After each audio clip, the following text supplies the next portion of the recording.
নমস্কার বন্ধুরা, এই লেবু গাছটি 1 বছর বয়সের।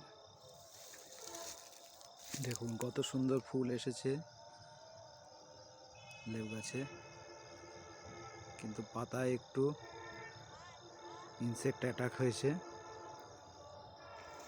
আজকে স্প্রে করা হলো, আশা করছি ইনসেক্ট অ্যাটাকটা কমে যাবে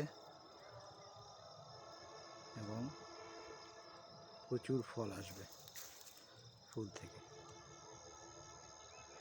এগুলো ফোটা ফুল, আবার ছোট ছোট গুটিও বেরোচ্ছে বিভিন্ন শাখায়। এই ধরনের ছোট ছোট গুটি দেখা যাচ্ছে, এছাড়াও আরও অসংখ্য আছে।